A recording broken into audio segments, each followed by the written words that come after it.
Esse é o Boletim Casa Virada, notícias sobre as medidas socioeducativas, sempre a partir de um olhar anarquista e abolicionista penal.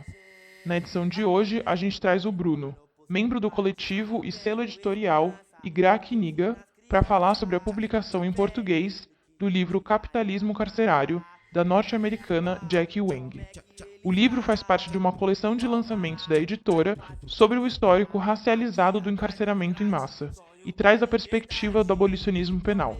O coletivo tem uma campanha de financiamento rolando no site do Benfeitoria para arrecadar a grana que falta para a edição e publicação de 500 exemplares do livro.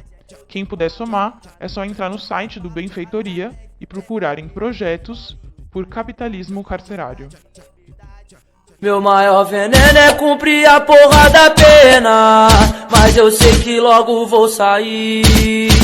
Vou pra quebrada resolver os meus problemas, vou zoar e tirar onda no palco como MC. Salve pessoal do Casa Virada, aqui é o Bruno, tradutor do livro Capitalismo Carcerário e integrante do coletivo Igraque Niga, que é um coletivo de amigos e geógrafos que escrevem textos e traduzem outros textos para divulgar e difundir aqui no Brasil as pesquisas que cada um está tocando. Então a gente agradece imensamente o espaço de vocês, que a gente acha super importante e interessante para a difusão do nosso livro. O livro Capitalismo Carcerário, da autora estadunidense Jackie Wang, ele faz parte de uma coleção que a gente está lançando, que tem como fio condutor o abolicionismo penal. A ideia é buscar autores que tratem do tema do encarceramento, do histórico encarceramento racializado dos Estados Unidos. E a gente começa com esse livro da Jackie Wang, porque ele é de 2018. Ele é o mais recente que poderia ter sobre o assunto. E depois dele a gente vai trazer, ainda em 2022, o clássico Golden Gulag, da geógrafa e também abolicionista penal Ruth Wilson Gilmer. Ela já faz um percurso histórico sobre a formação do complexo industrial prisional nos Estados Unidos e traz esse problema traz esse problema para a gente pensar a partir da sua formação, né? A partir da formação desse complexo. Então ela vai lá para trás, nas décadas de 60, 70, 80, 90, e vê como que a conjunção das leis nos Estados Unidos, das mudanças econômicas, das crises que o país e o capitalismo passou, afetaram a formação e a forma como os Estados Unidos lidou com o complexo prisional. Então, aonde que eu incluiria o livro da Jack, né? Pensando que é um livro muito contemporâneo e de uma estudiosa muito preocupada com as questões atuais do capitalismo e do encarceramento, eu diria que ela compõe as pesquisas históricas do capitalismo racial nos Estados Unidos, né, que buscam toda a formação não só do complexo industrial prisional, como eu disse, da Ruth Gilmer, mas também os estudos sobre a segregação americana, a formação, a era do apartheid americano, né, que foi o Jim Crow, que vai do fim da Guerra Civil em 1865 até a Declaração dos Direitos Civis, ali em 1965 aproximadamente. E também outros autores que estudam o período da escravidão, que também termina junto com a Guerra Civil em 1865, ou seja, autores que também estudam a questão do cárcere, mas a questão racial e a hierarquização racial que existe do branco, da supremacia branca sobre o negro, para criar uma hierarquia social dentro do país. Então, se você traça essa história, né, que relaciona raça, ou melhor, racialização e capitalismo na história dos Estados Unidos, a Jackie Wang ela compõe esse fio final dessa história fazendo uma atualização dos estudos de capitalismo racial para o contexto contemporâneo. Esse é o objetivo dela. Por isso que boa parte do livro está centrado basicamente nos efeitos que a crise de 2008, a crise do subprime, tanto a formação da crise com os papéis podres do subprime, ela demonstra como isso foi feito de forma racializada, de modo a criar uma grande despossessão sobre os negros dos Estados Unidos, os negros que moram nos Estados Unidos, como também as consequências da repressão policial que ocorre após a crise de 2008, quando os municípios americanos e estados também se endividam completamente e passam a se utilizar da justiça criminal e da polícia para criar rendimentos diretos para cobrir os rombos fiscais que a crise de 2008 deixou para esses entes federativos, Então, ela vai estudar como que a justiça criminal e a polícia, na criação de receita direta, aumenta os mecanismos de predação sobre a população negra e pobre. E ela descreve de forma absurda a quantidade de mecanismos de extorsão e saque e pilhagem, que a polícia cria deliberadamente para criar receita.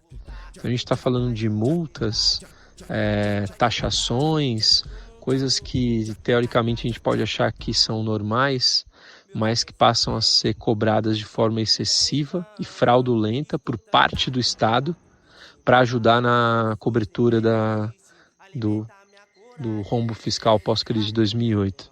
Então o estudo dela se baseia muito, muito nisso. Além disso, como ela está estudando a formação desse complexo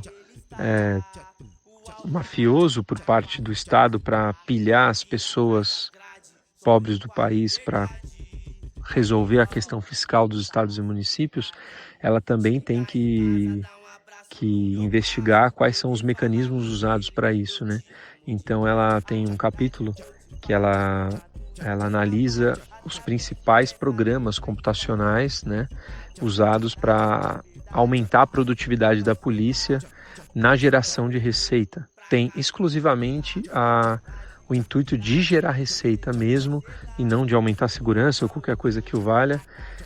Então ela faz uma descrição bem detalhada do uso do PredPol, que é de policiamento preditivo, presente em vários lugares nos Estados Unidos, e como que essa discussão que ela mostra, como o policiamento passa, ao invés de responder ao fato ocorrido, a partir do uso desses mecanismos de inteligência artificial, o policiamento, ao contrário, passa a antecipar o acontecido. E nessa antecipação do acontecido, em dizer para o policial onde que ocorrerá o crime, onde que terá um criminoso no dia seguinte, na rua tal, mais ou menos no horário tal, a programação, obviamente, desses algoritmos, ela simplesmente calcifica no espaço das cidades todo o processo de racismo já presente nas antigas formas normais, entre aspas, de policiamento, que eram feito pelos policiais já imbuídos do seu racismo estrutural e histórico. Além disso, ela tem um outro capítulo ainda, fazendo uma análise de uma lei bastante cruel que existe nos Estados Unidos, que é a Juvenile Life Without Parole, que é a pena de prisão perpétua para menores de idade sem direito à liberdade condicional, que foi algo que surgiu a partir do mito do superpredador juvenil, lá na década de 90, bastante impulsionado pelo Clinton, então presidente, e também por sua mulher Hillary Clinton, que advogavam dessa lei para trazer segurança para as ruas das cidades e que gerou uma epidemia de prisões de menores de idade para o resto da vida.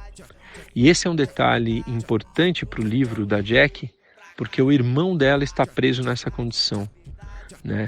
Toda a vida dela, enquanto autora, né, ela tem uma vida completamente misturada com a pesquisa dela. O irmão dela recebeu essa prisão quando tinha 17 anos, recebeu essa pena e vai ficar preso pelo resto da vida. E toda a adolescência dela e a fase adulta e a formação intelectual dela tem como base os corredores jurídicos que ela precisou percorrer para acompanhar o processo legal do irmão preso nessa lei tão cruel. E por fim, a gente tem um capítulo sobre o imaginário abolicionista penal. E ela fecha, acho que de um jeito muito interessante o livro, porque ela traz as poesias dela, porque ela também é poeta, mas traz também a conversa das poesias dela com poesias e relatos de ex-prisioneiros ou atuais prisioneiros de vários outros lugares, né? Então é uma conversa, como ela diz, né, entre vivos e mortos, né, pessoas que já se foram, mas que ainda estão, outras que estão presas ainda, para a gente poder vislumbrar a partir de um caminho do sonho, né, do imaginário, um caminho possível por dentro das paredes das prisões, né? Então ela fecha dessa forma, resgatando também esse outro lado dela, porque ela tem outros livros também já publicados nos Estados Unidos. Ela é uma autora super jovem, mas ela tem outros livros de poesia publicados nos Estados Unidos.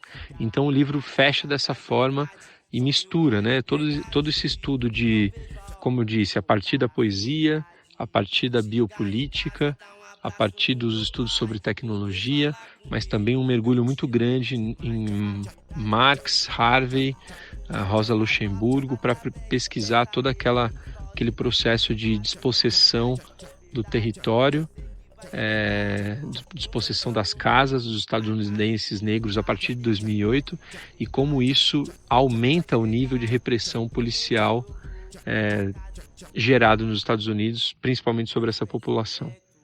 Então é assim que o livro mais ou menos se forma. Fundação Casa evoluiu, o meu grau de ódio, tratado como os animais, pior que um zoológico. Essa foi a edição 144 do Boletim Casa Virada. Lembrando de novo, para quem puder, somar lá na campanha do financiamento coletivo no site do Benfeitoria. O Casa Virada está disponível para download no Mediafire e Megafono, YouTube, Facebook, Spotify e nos tantos outros agregadores de podcast. A gente também está na Rádio Comunitária Cantareira, na faixa Contra as Prisões, sempre às 2h da tarde, de terça e quinta. Acesse ao Casa Virada no site desobedienciasonora.milharal.org.